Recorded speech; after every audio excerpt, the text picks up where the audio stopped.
Well, I am starting this video the same way I started my last video, unfortunately, by saying I just had another stint in the hospital with an infection. However, before I do that, before I talk about that, I want to talk about an amazing man in my life. My Uncle Stan was not only an uncle, he was a father to me, and just an amazing person, an adventurer. He'd been all around the world, was so welcoming, such a huge heart. I love that man. And on June 2nd, he transitioned. About a year ago, he was diagnosed with ALS. And that is such a vicious disease. It moved very rapidly, took so much of his ability, and he was always so active, always doing something. And then it also took his voice, which I think was especially hard. I will always have Uncle Stan's voice in my mind. He's always been around for me to help me with so many things. And on June 2nd, he went out on his own way, in his own way. He did a medically assisted suicide. He lives in Colorado. And that is such a vicious disease. I am thankful for his relief. That to be on the other side now, and however hard it is for us in the 3D to lose the ones we love. I know that he's with me. I know he is. He's only an octave away. And since June 2nd, I have talked to him every day. I talked to him while I was in the hospital, and I am hearing his voice. I will always hear his voice. So that happened on June 2nd, and that was a very interesting day. My ex-wife, who never comes over to my apartment, she's probably been here twice in 8 years, came over to drop something off, and she showed up. We had a long conversation, and right when she was getting to leave, my sister called me to tell me about my uncle. And so my ex-wife was here. I was on the phone with my sister, and my caregiver was also here. So all four of us were together to hear about my uncle.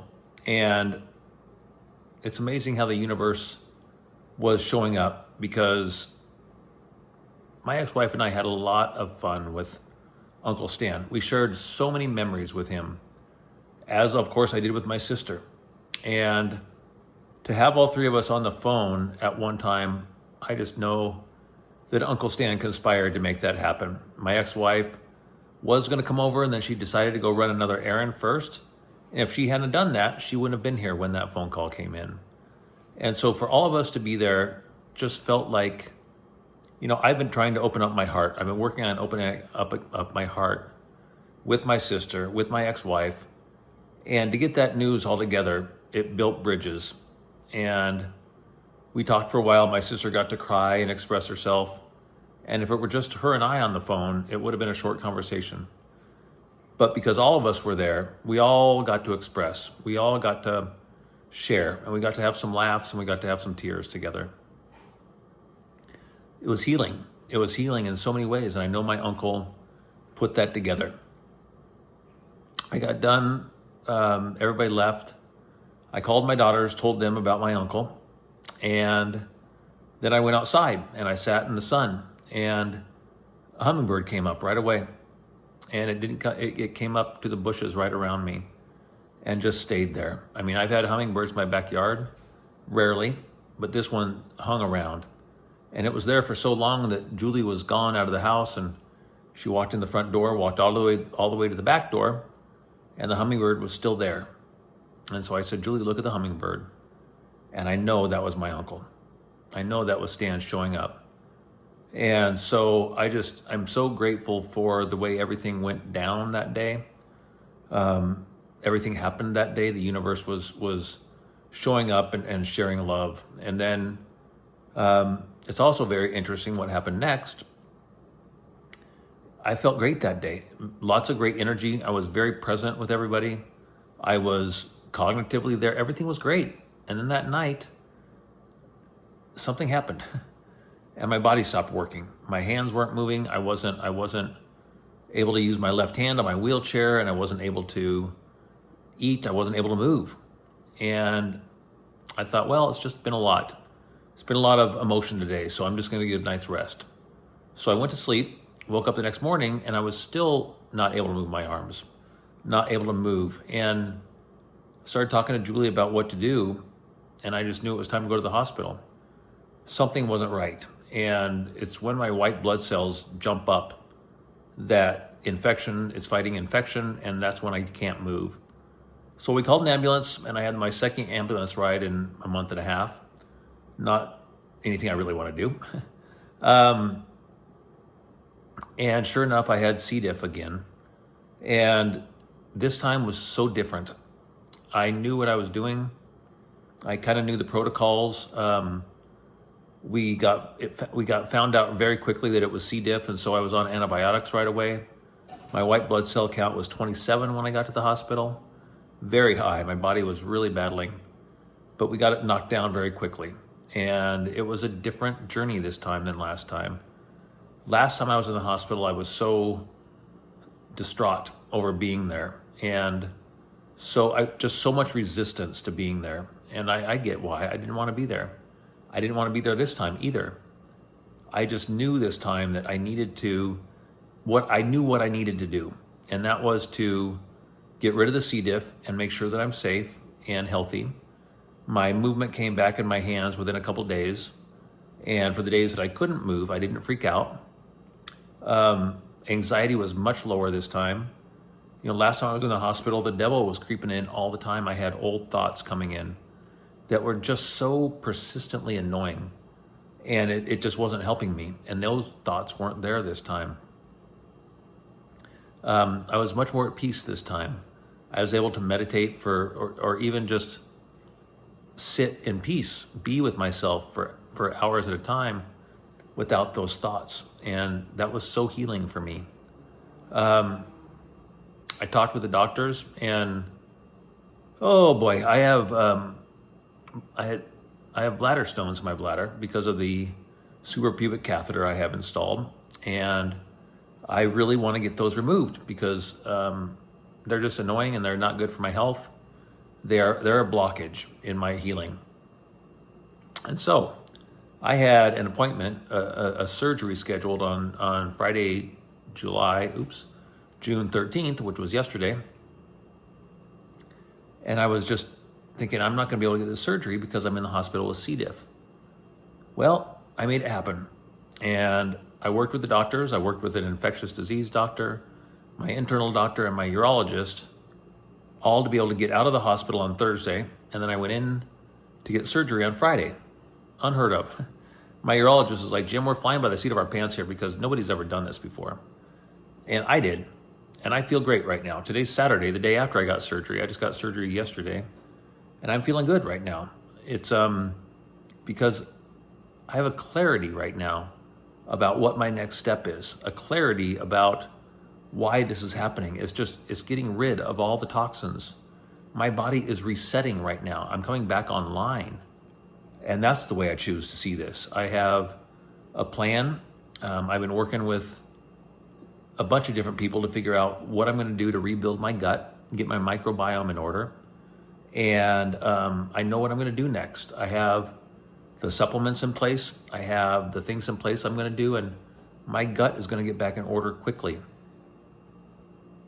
That is something that has been under attack for years because I've had chronic UTIs, and antibiotics they do the job, but man, they wreak havoc on my internal system. And so I now have a clarity about what I'm going to do and how I'm going to do it. Rebuilding my gut is priority number one, and that is going to help out my immunity. That's going to help out my mood. That's going to help out, Dr. Joe, I've just heard many people say this, that the gut is the gut is the second brain. And my gut being under attack, that brain has been hurting for certain. So there's a change happening, and I feel good about it. I felt good in the hospital.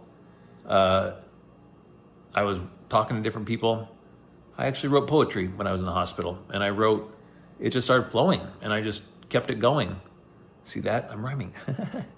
And man, it's been good. It's been good, and it's good to make this video. My voice feels good right now. My voice has been really shaky off and on during this whole process.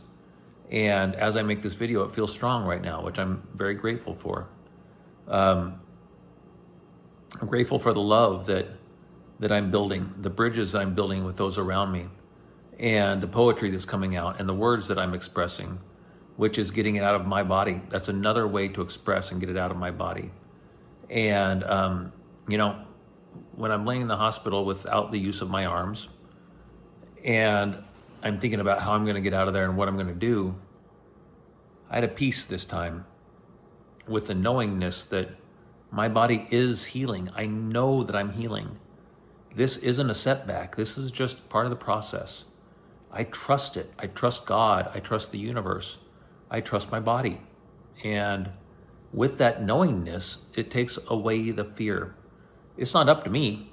I've tried for so long to control this process, and it is not up to me. But when I give it up to God and I surrender, when I give it up to the universe and I surrender, like I did in the hospital this time, and let answers flow to me, let words flow through me, let my uncle talk to me, and not stress about the process, not stress about the outcome, then that is healing for me. And so even though I was in the hospital again, even though that's not where I want to be, even though my uncle has transitioned and I will always miss him, I know that there's beauty in all of this. And that's what I choose to look at. I look at the beauty in this. My left arm is working again. I'm in my wheelchair again. I will be training for my 5K here shortly. Getting outside and getting out in the sunshine. And sunshine is a big part of my healing right now.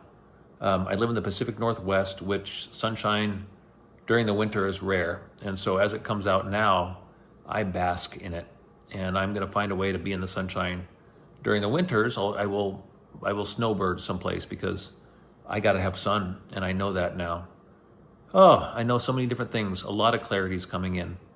So I want to share lessons from the hospital bed, phase 2.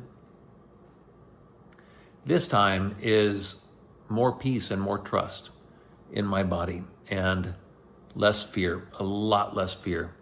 I have, because of all the work I've done, the voices in my mind, that shadow voice has been so prominent for so long, I'm shining light on the shadow and getting rid of it. And that is healing for me. So, Uncle Stan, you are an amazing person. I love you dearly, always will. You're always in my heart. So thankful for all the memories we've had, all that we shared, all that you gave to me, and all that you gave to the people around you. You're an amazing dad, an amazing husband. My aunt and uncle got married when I was 6 months old. I was at their wedding and I was 6 months old. They were married for 55 years. That's a long time. They had a very good run, and I'm very thankful to be a part of it. Uncle Stan, I love you dearly, and I love myself dearly. I love myself enough to be clear and to trust this process of this wild ride that I'm on. So lots of love to everybody. Thank you for listening.